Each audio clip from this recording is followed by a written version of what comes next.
What's going on, guys? Steve Larrett here with the Steve Larrett team at Vanguard Realty Alliance. I wanted to talk to you today about something super important. If you are buying or selling real estate and you're under contract right now, you may be asked to sign this thing. It is the COVID-19 PAR Addendum. And I just want to break this thing down for you guys so you know what a joke it is and not to sign it, okay? This is a PAR form, Pennsylvania Association of Realtors form, that was rushed and recklessly thrown together, that lacks teeth, and is a veritable can of worms at the very best. All right, there are 3 points on here that I'm going to break down for you and tell you why you should not sign this, why you could find yourself in a whole world of hurt if you do. If you have any questions about it, give me a call. Obviously, you can't call me if you're already under contract with another realtor, but this is something that you guys really need to be on the lookout for, because I think this is going to end up a total mess. Case in point, guys, it was thrown together in the last 2 weeks, right? And now suddenly it's the pharmaceutical commercial of real estate contracts where everybody says, do you go to bed at night and wake up in the morning? Then you need the COVID-19 addendum, right? Everybody thinks it's COVID-19 is happening, so I must need this addendum. This addendum is garbage. Don't sign it. Here's why. The first point on here says buyer and seller recognize that obligations created by this agreement may be affected by the spread of novel COVID-19. Duh, we all get it. It says conditions outside of reasonable control of the parties, such as voluntary mandatory quarantines and the cessation or limitation of business and governmental operations, make it impossible or impractical, right? Pretty ambiguous. Impossible or impractical. Well, impossibility to perform on a contract is a well-known legal construct that can be argued from the agreement of sale. Gets used all the time. Hey guys, I wanted to perform on this agreement, but it was virtually impossible for me to do so. Those cases are not penalized, right? But impractical? They put impractical on there?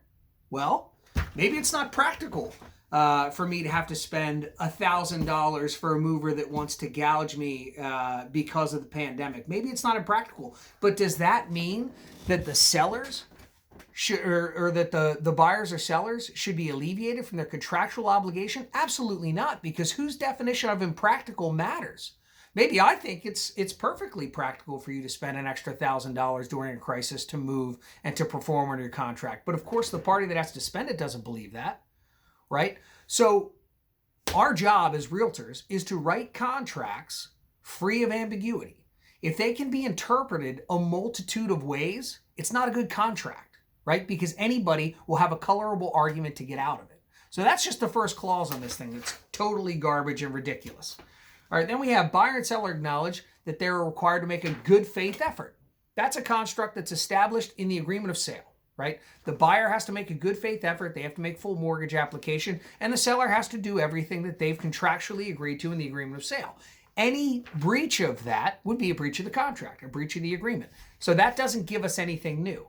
They go on to say here that if they're unable to do it based on COVID-19 impracticalities, that at any point in time, they can send written notice to the other party unilaterally extending for 30 days or whatever time frame you write in there. Okay, that means everybody can have done everything that they were supposed to do. They're on their way to the settlement table, and the buyer's agent sends the listing agent an email that says, hey, due to COVID-19, we've decided to extend 30 days. And the seller's just left with that. Or the buyer's just left with that because the seller just wants more time, right? That's ridiculous. There needs to be some kind of a buffer in there saying you have to send that notice at least 3 days ahead of time or something like that. You can't have everybody living in this state where you can just send an email and suddenly everything gets pushed back without a conversation. In the regular agreement of sale, if people need extensions on timelines, we talk about it. Right? We have to come together. We have to decide if it makes sense for all parties to do so. Because in the state of Pennsylvania, you really don't make it to the settlement table unless buyers want to buy and sellers want to sell. That's how it works. And that's how it should work. Right? You can't force somebody to sell their home. You can't force somebody to buy a home that they don't want to buy. So this is absurd. It puts everybody in this hysterical state of panic. Of course, if you sign this, you're going to be panicked. Because somebody can pull the rug out from under you. right at the last minute, and this makes it legal to do it. Super stupid. Then we have the last part on here where it says if parties do not agree after the mandatory 30-day extension or whatever you guys choose to put on here, then if buyers and sellers can't agree to continue to extend on this agreement, then it dissolves. Well, that's how it is in the normal agreement of sale. So this whole thing, and then it says if that happens, everybody gives up their right to prosecute anybody else, and the buyers get their earnest money back, and there's no discussion about it. So all this does is strip both parties of all their rights for the sake of buying into this whole panic. Everybody should still remain to be reasonable and have a conversation. Hey, if you can't get a mover because of this thing, we're going to talk about it and we're going to extend, because the sellers don't want the deal to blow up either, nor should the buyers. The problem with this is we had a negotiation yesterday where the buyer's agent was insisting that the seller sign this. And when I explained to them why it was an absolutely ridiculous addendum, the response was, oh, well, I didn't dive into it technically like that.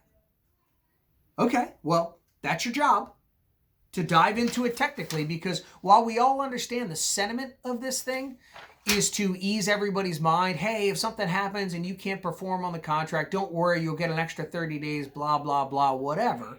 We all understand the sentiment. But unfortunately, we're going to live and die by the legal language in it, and the legal language in this contract is crap. So don't sign it. It's absurd. Anyway, I'm just going to tear it up just in case it makes it into the hands of some unsuspecting consumer. If you guys need somebody that will break the agreement down technically and make sure that you don't get stuck holding the bag with some technical agreement that was frivolously thrown together by a gaggle of lawyers who really didn't do a good job on this, feel free to give me a call. Steve Larrett with the Steve Larrett team at Vanguard Realty Alliance. My phone number, as always, is 484-574-3174. You guys stay safe out there. This whole thing will be over soon. Cheers.